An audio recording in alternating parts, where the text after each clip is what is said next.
सभी बच्चों को मेरा सुप्रभात। चलो ऊष्मा का तीसरा लेसन हम लोग को पढ़ना है कैलोरीमिति।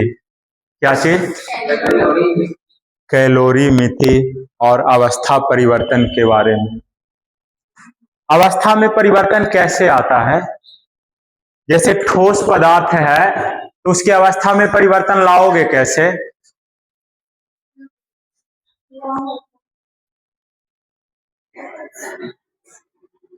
सवाल हम कर रहे हैं, कोई ठोस पदार्थ है उसके अवस्था में परिवर्तन कैसे लाओगे?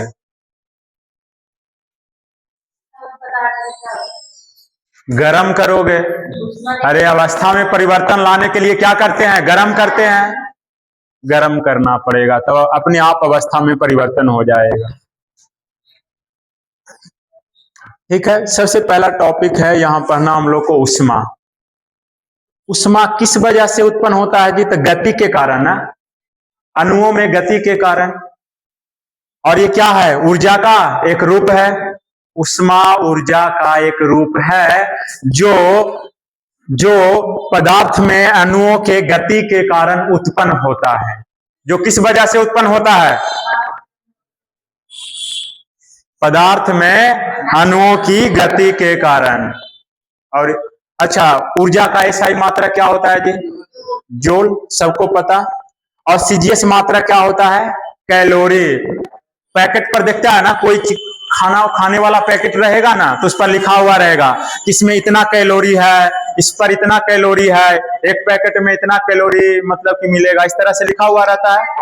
हाँ, क्या चीज? कैलोरी। ऊर्जा है ना, ऊर्जा का सीजीएस मात्रक है। कौन सा मात्रक? मात्रक कितने प्रकार के बताए थे तुम लोग को? 4 प्रकार के। कौन कौन? हाँ, सीजीएस, एमकेएस, एफपीएस और एसआई। एसआई है जो फेमस है, सब जगह पर इस्तेमाल होने वाला है, पर बाकी तीनों है वो कुछ कुछ जगहों पर फेमस हुआ है, हर जगह पर नहीं। ठीक है, तो सीजीएस मात्रक क्या होता है जी? कैलोरी। ऊर्जा या ऊष्मा का सीजीएस मात्रक होता है कैलोरी। क्या होता है? कैलोरी।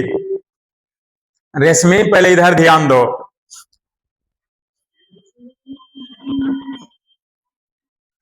और एक कैलोरी है क्या? कैलोरी तो उसके बारे में बताया गया है कि 1 ग्राम पानी के ताप को 1 ग्राम, कितना ग्राम बोला? 1 ग्राम। ग्राम बहुत ज्यादा नहीं होगा, एक बूंद भी लोगे ना तो कई ग्राम बन जाएगा। तो 1 ग्राम पानी के ताप को 1 डिग्री सेल्सियस, कितना सेल्सियस?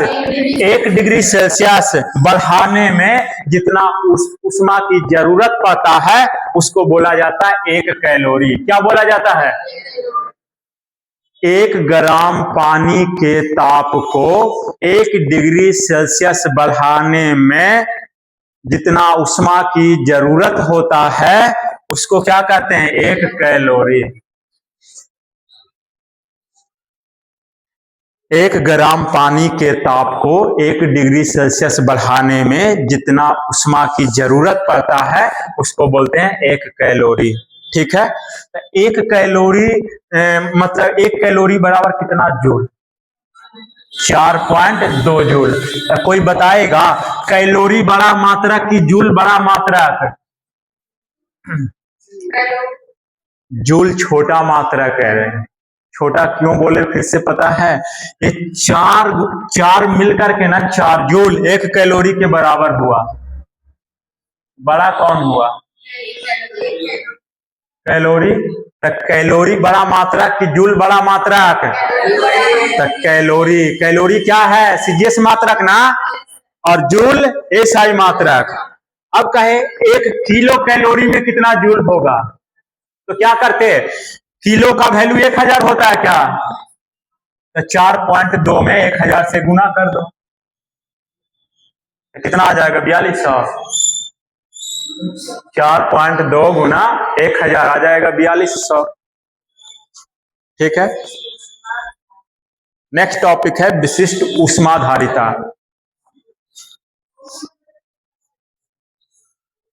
तो देखो उसी तरह से फिर से 1 केजी द्रव्यमान वाले वस्तु के ताप को 1 केल्विन या डिग्री सेल्सियस कुछ भी बोल सकते हो, ठीक है। 1 केजी द्रव्यमान वाले वस्तु के ताप को 1 केल्विन बढ़ाने में जितना ऊष्मा की जरूरत पड़ता है उसको क्या कहा जाता है? विशिष्ट ऊष्माधारिता। विशिष्ट ऊष्माधारिता कहा जाता है। फिर से एकदम बहुत आसान है। 1 केजी द्रव्यमान वाले वस्तु के ताप को, कोई वस्तु है उसका द्रव्यमान कितना लेना है? 1 केजी, और उसका ताप को ना 1 केल्विन बढ़ा दो। पहले से है 10 तो 1 बढ़ा दो 11 कर दो। तो 1 केल्विन बढ़ाने में जितना ऊष्मा की जरूरत पड़ेगा, ऐसे ही 1 केल्विन ताप बढ़ जाएगा क्या? ऐसे ही बढ़ेगा तो ऊष्मा देना पड़ेगा, ऊष्मा देना पड़ेगा। और यदि ऊष्मा दे रहे हो तो फिर जितना ऊष्मा का जरूरत हुआ उसको बोला जाता है विशिष्ट ऊष्माधारिता। इसको ना C द्वारा सूचित किया जाता है। क्या चीज से सूचित किया जाता है? विशिष्ट ऊष्माधारिता को C से सूचित किया जाता है।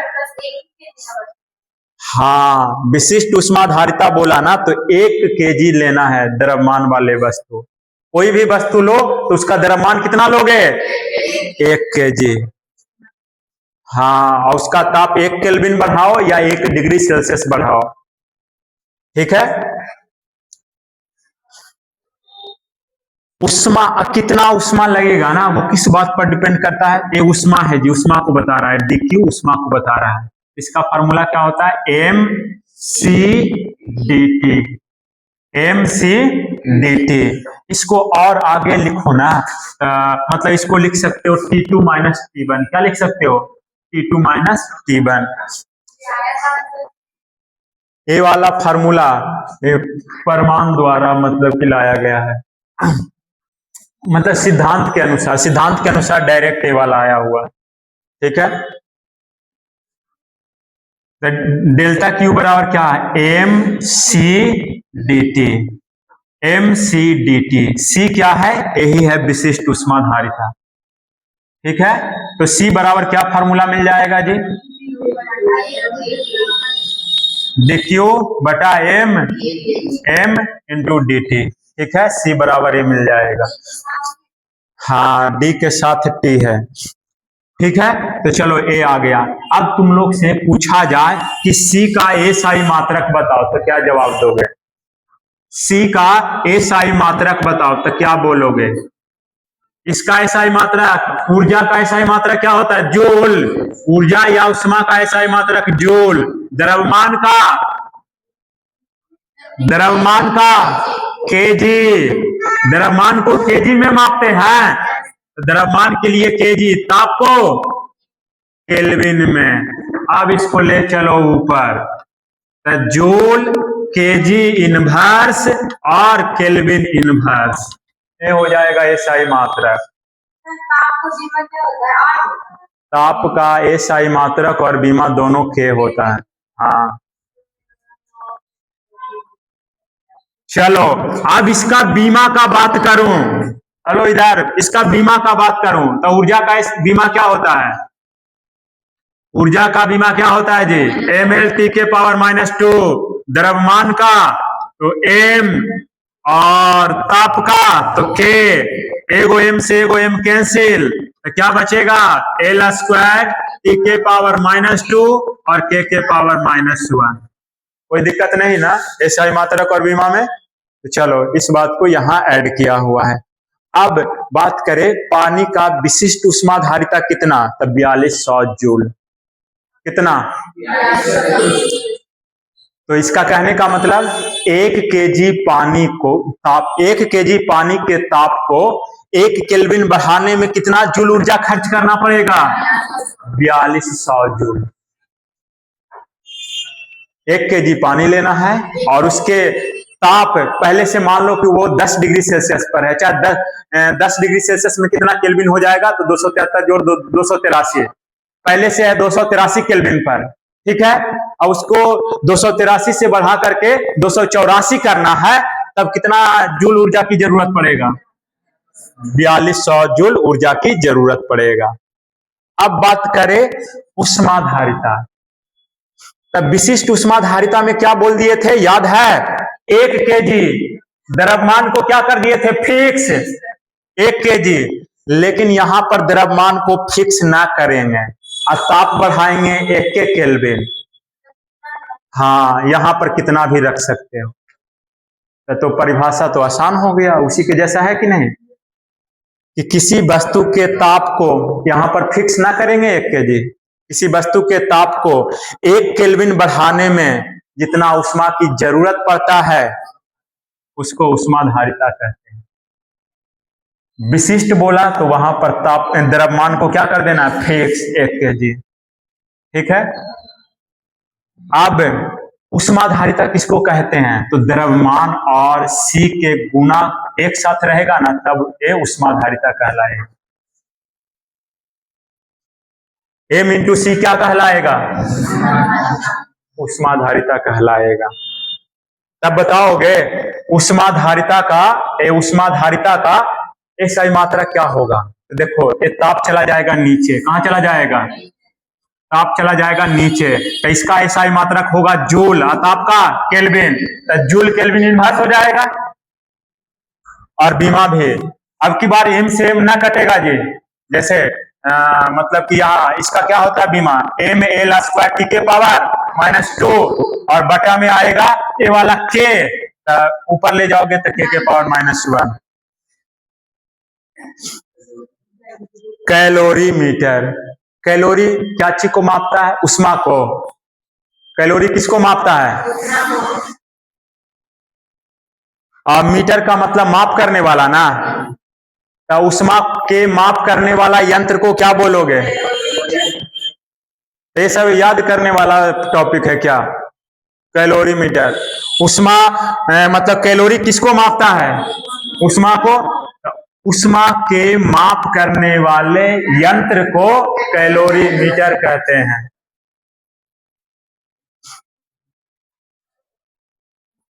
उष्मा मापन के सिद्धांत, ये पहले भी कुछ इस पर बात हुआ है। उष्मा का प्रवाह किधर से किधर की ओर होता है,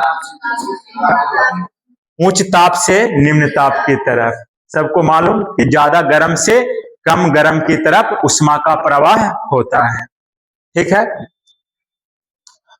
तो माप करने का तरीका क्या है, तो माप करने का तरीका ये है कि उच्च ताप वाला वस्तु क्या करेगा जी, उष्मा त्याग करेगा कि उष्मा प्राप्त करेगा।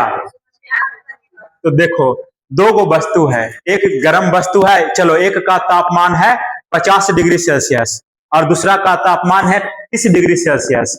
दोनों को सटा देंगे तो 50 वाला त्याग करेगा कि उष्मा की प्राप्त करेगा, त्याग करेगा, कहे कि ज्यादा उष्मा है तो वो कम वाला को देगा, तो त्याग करेगा। तो जितना त्याग करेगा 50 वाला जितना त्याग करेगा 30 वाला उतना प्राप्त भी करेगा ना। तो वही चीजें तो यहाँ पर है कि माप करने का तरीका यही है कि उच्च ताप वाले वस्तु द्वारा त्याग उष्मा, त्याग किया हुआ उष्मा निम्न ताप वाले वस्तु द्वारा प्राप्त किया हुआ उष्मा के बराबर होता है। उच्च ताप वाले वस्तु द्वारा त्याग किया हुआ उष्मा निम्न ताप वाले वस्तु द्वारा प्राप्त किया हुआ उष्मा के बराबर होता है। बस यही मापन का सिद्धांत है। इसी तरह से हम लोग उष्मा की माप कर लेते हैं। वो क्या प्रवाह उच्च ताप से निम्न, उष्मा का प्रवाह उच्च ताप से निम्न ताप की ओर होता है। जब उच्च ताप वाले वस्तु को निम्न ताप वाले वस्तु के संपर्क में लाते हैं तब उच्च ताप वस्तु से निम्न ताप वाले वस्तु की ओर उष्मा का प्रवाह होता है। ये तो तुम लोग को पहले से मालूम। तब प्राप्त किया हुआ उष्मा या त्याग किया हुआ उष्मा क्या क्या चीज पर डिपेंड करता है, तो द्रव्यमान पर कितना मात्रा में है, उष्माधारिता पर और ताप पर, ताप के अंतर पर। क्या क्या चीज पर निर्भर करता है, ताप के अंतर, विशिष्ट उष्माधारिता और द्रव्यमान। नेक्स्ट टॉपिक है न्यूटन के शीतलन नियम। शीतलन बोला तो ठंडा करेगा, ठंडा होने का नियम ना, शीतलन नियम, न्यूटन के शीतलन नियम। देखो ये तुमको पहले से पता है, ये पूछूं तो तुम लोग आंसर सब दे दोगे। चलो मतलब कि 50 डिग्री सेल्सियस ताप पर एक वस्तु है, उसके चारों तरफ एक ये ऐसा जगह पर रखना है, उसके चारों तरफ 0 डिग्री सेल्सियस ताप है, ठीक है। और दूसरा समान 85 डिग्री सेल्सियस ताप वाले वस्तु को 40 डिग्री सेल्सियस ताप वाले वातावरण में रखना है। तो पहले ठंडा कौन होगा? हम कह रहे हैं कि एक वस्तु है, इसका ताप है 50 डिग्री सेल्सियस,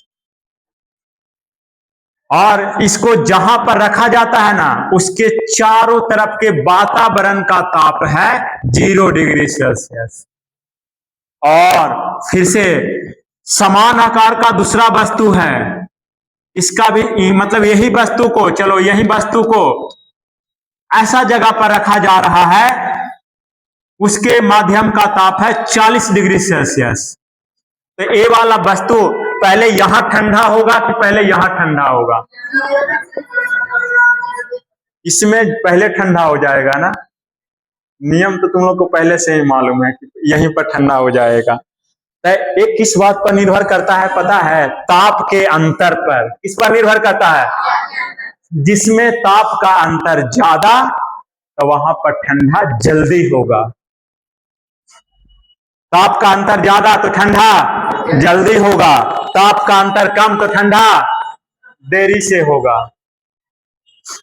तो यही चीजें बताया था न्यूटन ने। हाँ,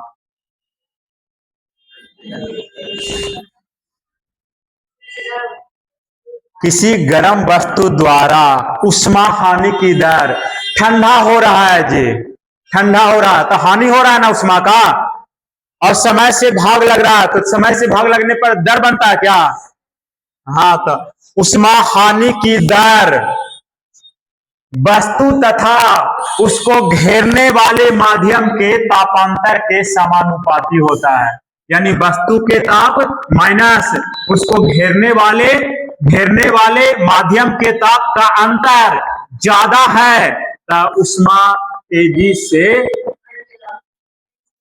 तेजी से मतलब कि देगा, तेजी से उष्मा हानि होगा वहां पर। अरे हानि हो रहा है ना, हाँ, जल्दी मतलब कि उष्मा वहां से निकल जाएगा। ठीक है, उष्मा हानि के दर तापांतर के समानुपाती होता है। जितना ज्यादा मतलब कि तापांतर तो उष्मा हानि का दर उतना ज्यादा। उष्मा हानि का दर ज्यादा, उष्मा हानि का दर कहने का मतलब तो क्या? तो जल्दी ठंडा होगा, उष्मा तेजी से निकालेगा, तेजी से तो जल्दी ठंडा होगा। और उष्मा हानि का दर कम होता, यानी कि धीरे धीरे उष्मा निकलता, तो हानि का दर क्या रहता? कम, और कम होता तो वो देरी से ठंडा होगा। तो चलो dq बटा dt है जो उष्मा हानि का दर बना। हानि के लिए ना माइनस लिखे हैं, क्या लिखे हैं? माइनस। और थीटा क्या है जी? वस्तु का ताप, जिस वस्तु को ठंडा करवाना चाह रहे हैं उसका ताप।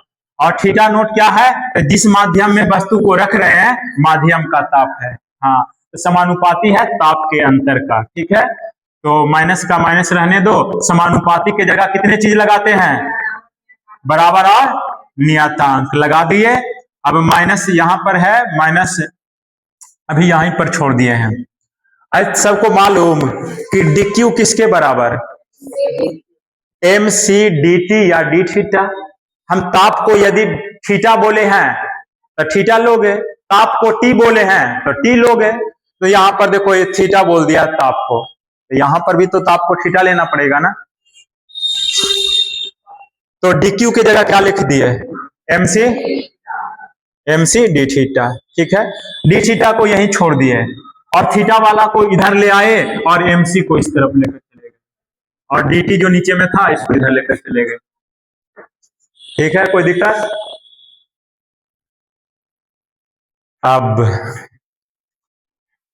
डी थीटा है, इसको कंप्लीट राशि में बदलना है, अल्पांश राशि है, इसको कंप्लीट राशि में बदलना है। तो क्या करोगे तुम लोग?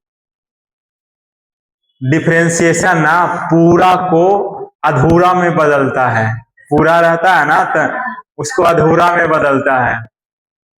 तो अधूरा को पूरा करने के लिए क्या करते हैं हम लोग? अरे छोटा राशि को कंप्लीट राशि में बदलने के लिए क्या करते हैं? समाकलन। तो दोनों ओर समाकलन कर देंगे। क्या कर देंगे? समाकलन को इंग्लिश में बोलते हैं इंटीग्रेशन, और अवकलन को इंग्लिश में बोलते हैं डिफरेंशिएशन। ठीक है, तो दोनों ओर क्या किए? समाकलन। और जो ए वाला छोटा वाला के और एमसी है ना, उसको हम बड़ा वाला के मान लिए। ए वाला पूरा क्या कांस्टेंट है जी, तो कांस्टेंट के लिए ना बड़ा वाला के मान लिए हैं हम लोग, के कह दिए, और के कह दिए तो dt रह जाएगा इसमें। अब dx बटा x रहता है ना, dx बटा x, तब इसका समाकलन होता है log x। क्या होता है? log x। या dx बटा x माइनस कोई अंक रहता है ना, अंक कांस्टेंट, तब वो सेम होता है x माइनस 3, कोई परिवर्तन करने की जरूरत नहीं। तो इस वाला रूल पर ये वाला फिट बैठ रहा है कि नहीं? ये डिफरेंशिएशन सॉरी इंटीग्रेशन का एक फार्मूला है। dx बटा x है जो log x के बराबर, और dx बटा x माइनस 3 या x प्लस 3 या कांस्टेंट कुछ रहेगा ना, तब वो ऐसा रहेगा। पर यदि x के बगल में कोई अंक आ जाए, तब इसके लिए ना जो अंक आता है ना, उससे भाग लगा दिया जाता है। क्या किया जाता है? भाग लगा दिया जाता है। अब फिर ये 2x माइनस 3 का 2x माइनस 3 रह जाता है।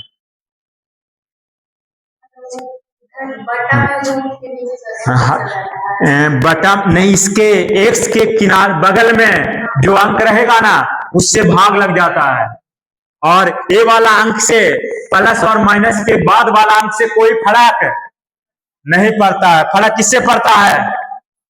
एक्स वेरिएबल के बगल वाला अंक से फर्क पड़ता है। तो इसके बगल में तो कुछ है नहीं, तो भाग लगाने का तो जरूरत नहीं पड़ेगा।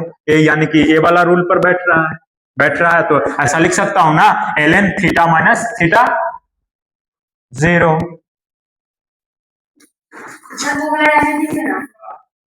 रहने दो।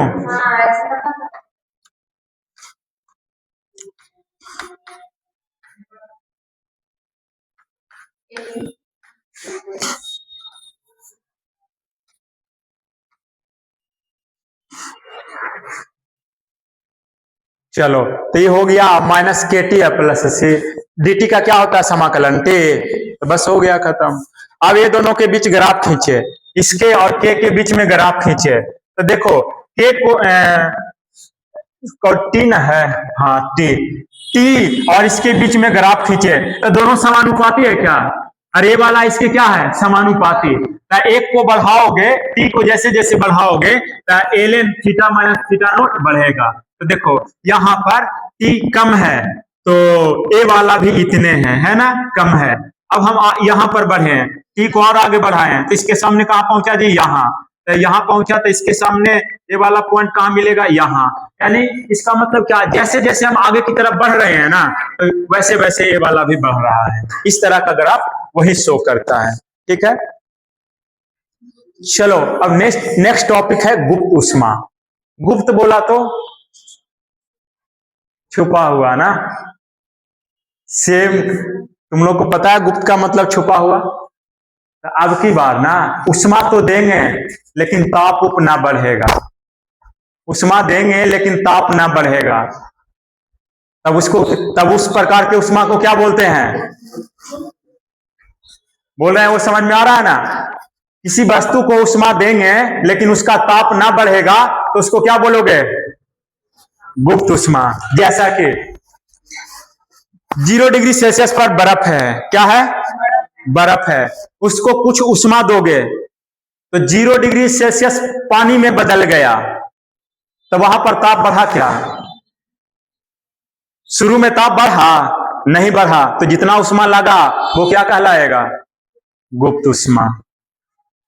0 डिग्री सेल्सियस पानी है और बर्फ है, उसको 0 डिग्री सेल्सियस पर पानी में बदलने के लिए जितना उष्मा लगेगा तो उसको क्या बोलेंगे? गुप्त उष्मा।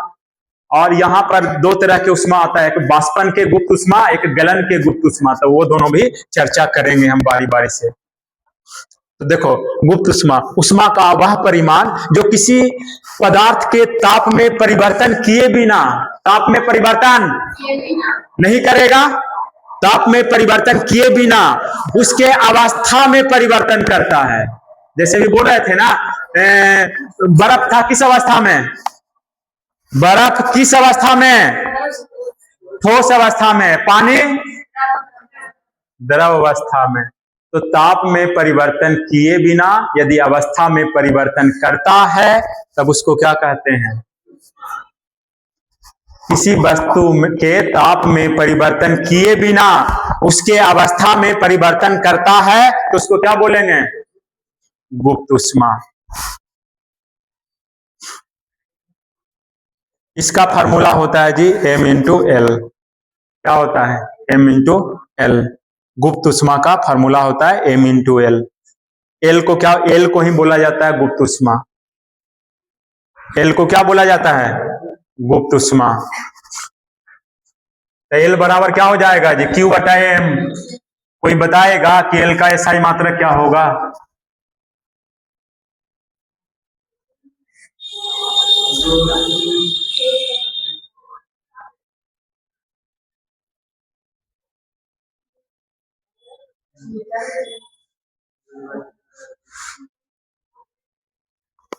क्या ए वाला है? द्रव्यमान।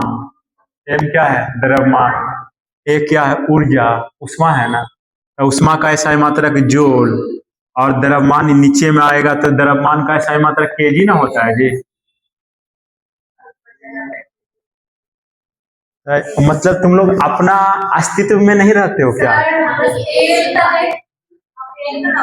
हाँ, तो हम एल के तो पूछ रहे थे। एल बराबर फार्मूला क्या होगा रे? Q बटा M ही होगा ना।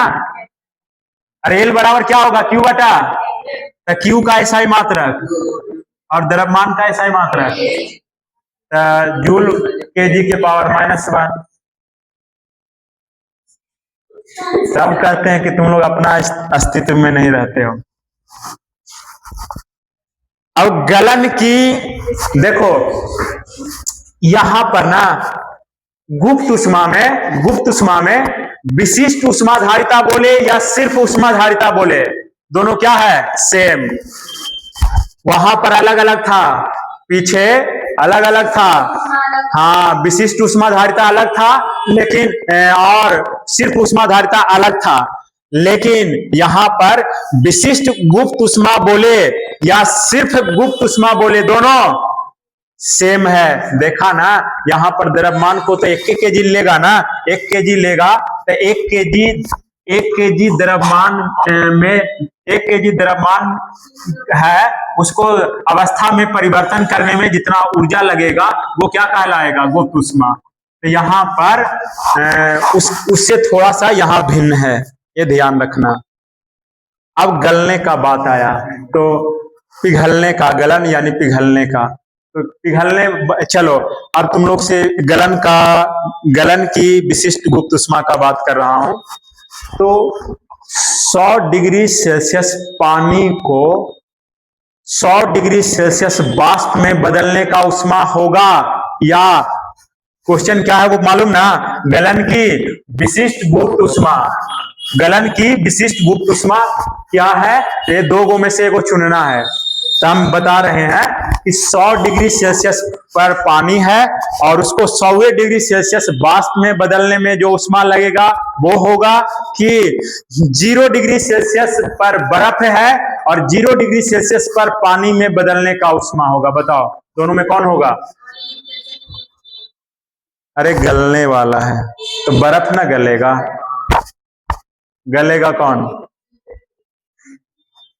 0 डिग्री ताप पर 1 केजी बर्फ को 0 डिग्री पर 0 डिग्री सेल्सियस पर पानी में बदलने में जितना उष्मा लगेगा उसको क्या बोलोगे? यानी ताप में परिवर्तन हुआ क्या? 0 के 0 रहा ना, अवस्था में परिवर्तन हुआ ना, बर्फ से पानी में बदला, यानी ठोस से द्रव में बदला, अवस्था में परिवर्तन हुआ। तो क्लियर? गलन की विशिष्ट गुप्त उष्मा बोले या गलन की गुप्त उष्मा बोलता तो दोनों सेम बात। क्या बोलेंगे इसका परिभाषा? तो अपना मर्जी से बताओ तो तुम इसका परिभाषा गलन के गुप्त उष्मा का।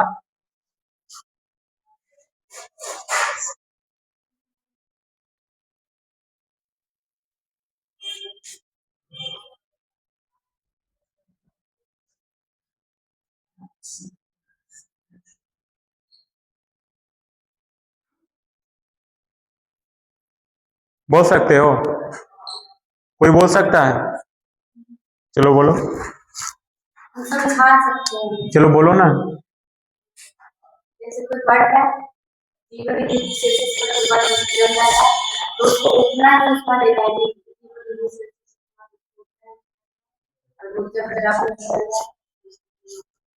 भाषा में क्लैरिटी नहीं है, चलो बैठ जाओ। अरे बस इतना हम बोलना चाह रहे हैं, पूछो नहीं। देखो 1 केजी पानी को 0 पानी का है बोल दिए, बर्फ बोलो, बर्फ। हाँ, 0 डिग्री सेल्सियस पर 1 केजी बर्फ को 0 डिग्री सेल्सियस पानी में बदलने में जितना उष्मा लगेगा गलन के गुप्त उष्मा कहेंगे। फिर से हाँ, फिर से 0 डिग्री सेल्सियस पर बर्फ को 1 केजी, एक बता दो, 1 केजी बर्फ को 0 डिग्री सेल्सियस पर पानी में बदलने में जितना उष्मा की जरूरत होता है उसको क्या कहेंगे? गलन की विशिष्ट गुप्त उष्मा का इसका एसआई मात्रक पता ना क्या होगा? और बीमा निकालोगे तो भी पता। बीमा ठीक लिखा हुआ है? हमको तो लगता है गलत लिखा हुआ है, केजी होना चाहिए यहाँ पर। अच्छा सॉरी, 1 मिनट, देखो रुक जाओ, अभी पहले देख लेते हैं क्या होगा, वो चीज थोड़ा सा चेक कर लेता हूं मैं। ठीक है, गुप्त उष्मा है, चलो एम से इसमें लग जाएगा भागा।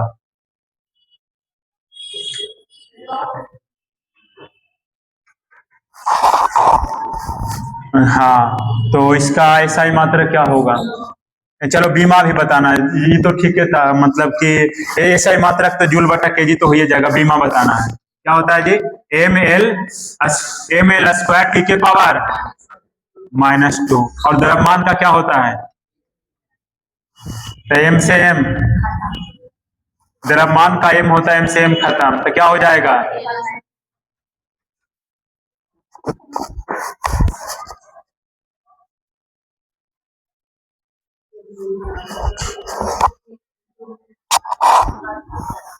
ये कहां से हम लिख दिए थे?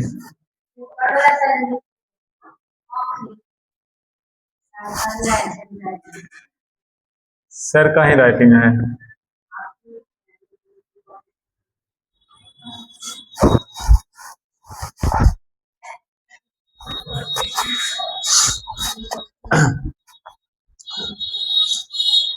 चलो ये हो गया।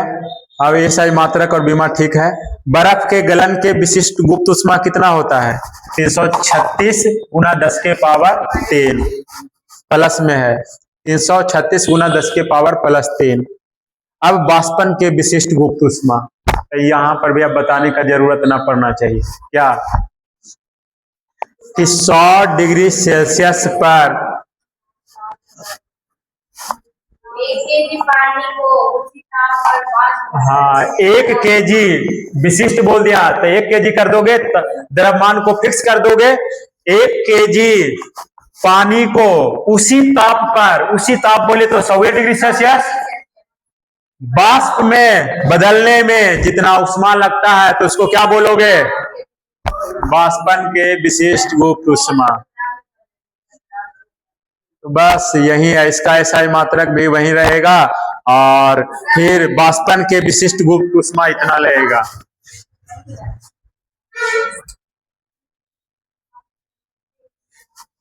अच्छा, इसका बीमा पर और बाद में और कहीं से इसका कुछ कनेक्शन है क्या, ताकि हम एक बार लिखते हैं तो जल्दी गलती नहीं होता, तो थोड़ा सा उस पर और बाद में बात कर देंगे। ठीक है, यही था मतलब हम लोग का हाँ, तो 2 चीजें, 2 बातें ये वाला बिल्कुल ध्यान में रखना कि गुप्त ऊष्मा में क्या होता है, ताप में परिवर्तन नहीं होता है, अवस्था में परिवर्तन होता है। गुप्त ऊष्मा में क्या होता है, अवस्था में परिवर्तन होता है। लेकिन ऊष्माधारिता में क्या होता है, ताप में परिवर्तन होता है लेकिन अवस्था में परिवर्तन नहीं होता है। ऊष्माधारिता में क्या होता है जी, ताप में परिवर्तन होता है लेकिन अवस्था में परिवर्तन। ये सवाल बहुत मतलब कि जरूरी है। चलो ठीक है, ऑफ कर दो वीडियो।